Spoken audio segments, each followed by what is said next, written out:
تمام اہل اسلام کو ذوالحجہ کا چاند بہت بہت مبارک ہو۔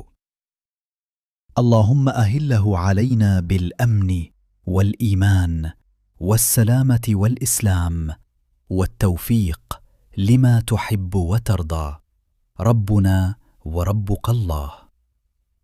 ترجمہ: اے اللہ، اس چاند کو ہم پر امن، ایمان، سلامتی، اسلام اور ان کاموں کی توفیق کے ساتھ طلوع فرما لما تحب و ترضی، یعنی جن چیزوں کو تو پسند کرتا ہے اور جن سے تو راضی ہوتا ہے۔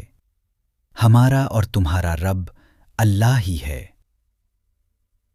السلام علیکم ورحمۃ اللہ وبرکاتہ۔ آج ہم یوم عرفہ کے بارے میں چند اہم باتیں جانیں گے۔ یوم عرفہ، دعائیں کرنا۔ نبی اکرم صلی اللہ علیہ وسلم نے فرمایا، بہترین دعا عرفہ کے دن کی دعا ہے۔ اپنی دعاؤں کی لسٹ بنائیں، اپنے لیے، والدین کے لیے، رشتہ داروں کے لیے، دوستوں کے لیے اور امت مسلمہ کے لیے خوب دعائیں کریں۔ دعاؤں میں اس امید کے ساتھ کریں کہ یہ دن دعائیں کرنے کا بہترین دن ہے اور اللہ تعالیٰ نے دعاؤں کی قبولیت کا وعدہ کیا ہے۔ اپنی بخشش کے لیے خوب دعائیں کریں، اس امید کے ساتھ کہ اللہ تعالیٰ کی طرف سے بخشش کا وعدہ ہے۔ حکیم بن حزام نے اس دن 100 اونٹ صدقہ کیے اور 100 غلاموں کو آزاد کیا، اس امید سے کہ اللہ تعالیٰ ان کو جہنم کی آگ سے رہا کر دیں۔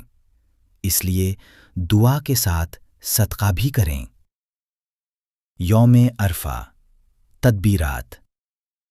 اس دن فجر کی نماز کے بعد سے عید کے تیسرے روز کی عصر تک ہر فرض نماز کے بعد تکبیرات کہنا۔ روزہ رکھنا۔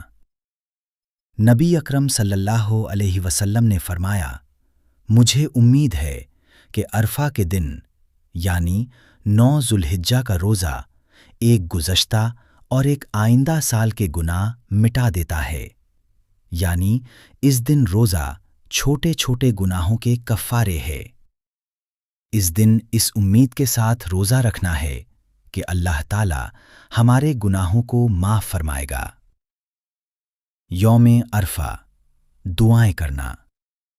اصل دعا ظہر سے لے کر مغرب تک ہے۔ نبی صلی اللہ علیہ وسلم نے کتنے مسلسل ہاتھ اٹھا کر دعائیں کیں۔ آپ صلی اللہ علیہ وسلم کی اونٹنی کی مہار گر گئی تو آپ نے ایک ہاتھ سے اس کو اٹھایا اور دوسرے ہاتھ دعا کے لیے بلند رہا۔ دعا کرتے کرتے تھک جائیں تو خود کو یاد دہانی کروائیں کہ آج کا دن دعاؤں کا بہترین دن ہے۔ اللہ تعالی ہم سب کی دعائیں قبول فرمائے، آمین۔